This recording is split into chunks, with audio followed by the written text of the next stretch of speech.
زندگی بھر اگر تحریک کا کارکن رہنا ہے تو آپ کو 1000 آندھیاں ادھر چلیں 1000 آندھیاں ادھر چلیں، حالات کے زیر و بم ہوں کچھ ہوں، آپ ایک عزم کر کے چلے کہ جس دن آپ کا چہرہ اپنی منزل سے ہٹا آپ کی نماز ٹوٹ گئی۔ تو دائیں بائیں جتنے حالات ملک میں پیدا ہوتے ہیں، آپ اس تحریک کے کارکن ان حالات کے لیے پیدا نہیں کیے گئے اور نہ ان حالات کے لیے زندہ ہیں، نہ میں ان حالات کے لیے زندہ ہوں۔ میرا سرمایہ ووٹ نہیں ہے، میرا سرمایہ آپ ہیں۔ میرا سرمایہ گنبد خضرا کی رضا ہے، تاجدار کائنات کی خوشی ہے، اللہ رب العزت کی خوشی ہے۔ تحریکوں کی زندگی میں حالات میں تغیر آتے رہتے ہیں اور حالات کے تغیر کے ساتھ حکمت عملیاں تبدیل کی جاتی ہیں، منزل نہیں بدلی جاتی۔ ہمیشہ یاد رکھ لیں، کارکن اس پر مغالطہ کھاتے ہیں، حکمت عملی اور منزل اس کے فرق کو نہیں سمجھتے۔ میں ساری سمجھ آپ کو نماز کی مثال سے ہی دیتا ہوں، آج کسی اور مثال میں جاتے ہی نہیں۔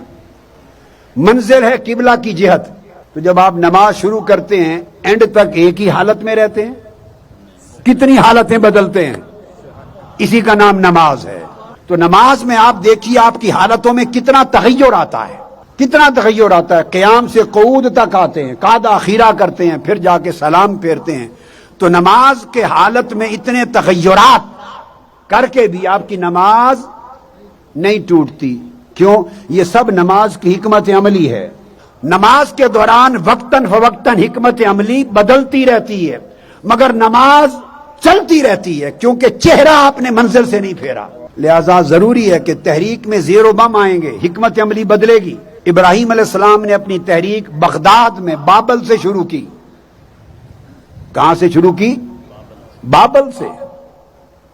پھر دمشق آ گئے، پھر حلب چلے گئے، پھر فلسطین چلے گئے، وہاں جا کر اینڈ ہوا۔ وہ کئی ملکوں کا، اس زمانے میں یہ ملک تھے، کئی ملکوں میں ہجرت کرتے رہے، ایک سفر رہا۔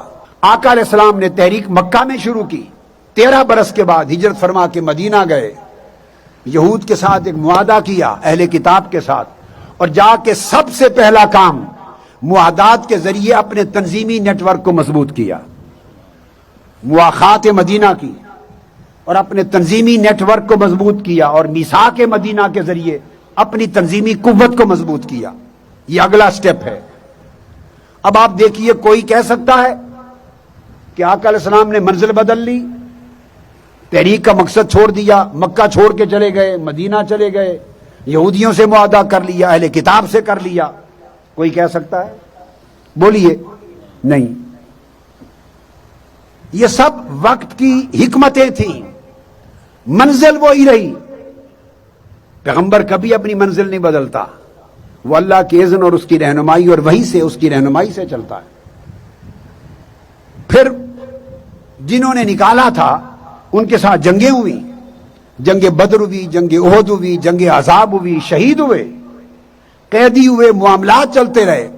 6 سال کے بعد 1500 صحابہ کا گروہ لے کر حج کے لیے گئے، نہیں جانے دیا، وہیں حدیبیہ میں مصالحت فرما لی۔ آپ دیکھیے کتنے زیر و بم آئے ہیں، کتنی تغیرات آئے ہیں حیات مبارکہ میں، سنت طیبہ میں۔ یہ تحریکی کارکن کے لیے ایک سبق ہے قیامت تک۔ پھر خیبر کا حملہ ہوا، اہل مکہ نے خود معاہدہ توڑا، اور پھر جب پلٹ کر آئے مدینہ سے واپس، تو وہ جو مکہ سے نکالنے والے تھے اور مکہ میں داخل ہونے کی اجازت نہیں دے رہے تھے، جب 8 ہجری میں آئے انہوں نے سرنڈر کر دیا اور بغیر ریزسٹنس کے مکہ پر تاجدار کائنات کی حکومت قائم ہو گئی۔ گئے تھے تو 400 افراد کل مسلمان تھے، 13 سالوں کی محنت میں آئے تو 10,000 لے کر آئے، اور حجت الوداع 2 سال کے بعد کیا تو 1,14,000 کو خطاب کیا۔ اتنے زیر و بم ہیں۔ آقا علیہ السلام کی سنت ہی یہ ہے، تحریکی زندگی ساری عبارت ہی زیر و بم سے ہے، جیسے نماز زیر و بم، اوپر نیچے اوپر نیچے اوپر نیچے، تحرک، آگے بڑھنا ہے حالات کے ساتھ۔ چھوٹے چھوٹے ایشوز میں نہ الجھنا ہے نہ ٹکرانا ہے، اور دائیں بائیں چکا چوند روشنیاں ہوں گی، بڑی گرج چمک ہوگی، مگر جگنو چمکتے ہیں بجھ بھی جاتے ہیں، بجلی آتی ہے چلی بھی جاتی ہے۔ جب چمک نظر آئے تو مت اپنی آنکھوں کو چندیا بیٹھنا، یہ عارضی چمک ہے، میں اس چمک کی طرف لے جانا چاہتا ہوں جو ایسی چمکے گی کہ کبھی بجھے گی نہیں۔ آپ میں سے ہر شخص اپنی تمام تر توانائیاں بروئے کار لا کر کارکن سازی کرے، رکن سازی کرے، رفاقت سازی کرے، رکنیت سازی کرے، تصانیف اور ریکارڈ شدہ جو سی ڈیز ہیں، ڈی وی ڈیز ہیں، اس پر محنت کریں، گھر گھر پہنچائیں، اپنے آپ کو مصروف کریں، مستعد ہو جائیں، تھکنا نہیں ہے، تنظیمی استحکام یونین کونسل لیول تک لے جائیں، نظریاتی کارکنوں کو تیار کریں، نئے لوگوں کو آگے پروموٹ کریں، کام کرنے کا موقع دیں، تربیت پہ محنت کریں۔ گوشہ درود جو قائم کیا ہے، اس کے تحت پورے ملک کے ہر ضلع، ہر شہر، ہر تحصیل اور ہر یونین کونسل کے لیول تک حلقہ درود کا پورے ملک پاکستان میں جال بچھا دیں، اور عرفان القرآن کورسز تحصیلی اور ذیلی سطح پر ہر جگہ اس کا اجرا کریں۔ والسلام علیکم ورحمۃ اللہ وبرکاتہ۔